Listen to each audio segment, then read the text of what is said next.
ಮುದ್ದು ಸೊಸೆ ಇವತ್ತಿನ ಸಂಚಿಕೆಯಲ್ಲಿ ಏನಾಗುತ್ತೆ ಅಂತ ನೋಡೋದಾದರೆ ಅಜ್ಜಿ ಹಾಗೆ ಅವರ ಅತ್ತೆ ಚಂಪಾ 3 ಜನ ಕದ್ದು ಮುಚ್ಚಿ ಊಟ ಮಾಡೋಕ್ಕೆ ಹೋಗಿರ್ತಾರಲ್ಲ, ಅದು ಭದ್ರನಿಗೆ ಗೊತ್ತಾಗುತ್ತೆ. ಹೇಗೆ ಗೊತ್ತಾಗುತ್ತೆ ಅಂತ ಹೇಳ್ತೀನಿ, ಪೂರ್ತಿ ವಿಡಿಯೋ ನೋಡಿ. ಏನಾಗುತ್ತೆ ಅಂತ ಅಂದರೆ, ಅಜ್ಜಿ ಊಟ ಮಾಡಿಬಿಟ್ಟು ತಲೆ ಮೇಲೆ ಸೆರಗು ಹಾಕ್ಕೊಂಡು ಹಾಗೆ ಬಚ್ಚಿಟ್ಕೊಳ್ತಾ ಮನೆಗೆ ಬರ್ತಿರ್ತಾಳೆ. ಇದನ್ನು ನೋಡಿದ ಭದ್ರ, ಏ ಮುದುಕಿ, ಬಚ್ಚಿಟ್ಟ ಮುಖ ಮುಚ್ಕೊಂಡು ಎಲ್ಲಿಂದ ಬರ್ತಾ ಇದೆಯಾ, ಏನು ನಿನ್ನ ಕತೆ, ನಿಜ ಹೇಳ್ತೀವಿ ಏನು, ಅಪ್ಪನ ಕರೀಲೋ ಅಂತ ಭದ್ರ ಹೇಳ್ತಾನೆ. ಅದಕ್ಕೆ ಏನು ಮಾಡ್ತೀಯಾ ಅಂತ ಮುಖದ ಮೇಲೆ ಮುಚ್ಕೊಂಡಿದ್ದೆಲ್ಲ ತೆಗೆದುಬಿಟ್ಟು ಸೆರಗು ನಡ್ದಲ್ಲಿ ಸಿಗಿಸ್ಕೊಂಡ್ಬಿಟ್ಟು, ಏನು ಮಾಡ್ತೀಯ, ನಾನು ನನ್ನ ಮೊಮ್ಮಗಳು ಮಾಡಿದ ಮುಯಿ ಊಟಕ್ಕೆ ಊಟ ಮಾಡಿಬಿಟ್ಟು ಸ್ವಲ್ಪ ಸಹಾಯ ಮಾಡಿಬಿಟ್ಟು ಬಂದಿದ್ದೀನಿ.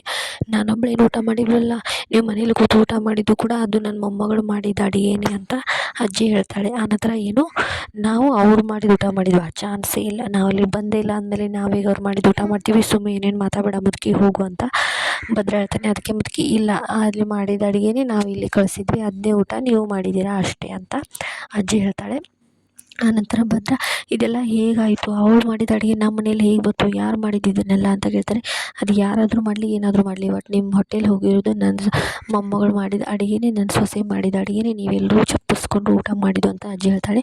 ನೀವು ಎಷ್ಟು ಧೈರ್ಯ ಇದ್ದರೆ ಇಲ್ಲಿಂದ ಅಲ್ಲಿ ಹೋಗ್ಬಿಟ್ಟು ಊಟ ಮಾಡಿಬಿಟ್ಟು ನನ್ನ ಎದುರಿಗೆ ಬಂದುಬಿಟ್ಟು ಅಲ್ಲಿ ಹೋಗಿದ್ದೆ ಅಂತ ಹೇಳ್ತಾ ಇದ್ದೀನಿ ಮುದುಕಿ, ನಿನ್ನನ್ನು ತಾಳು ಮಾಡ್ತೀನಿ, ಅಪ್ಪನ ಹೇಳಿಬಿಟ್ಟು ಮಾಡ್ತೀನಿ, ನಿಮ್ಮನ್ನ ಮತ್ತೆ ಯಾರ್ಯಾರು ಹೋಗಿದ್ರೆ ಹೇಳಿ ಅಂತೇಳಿ.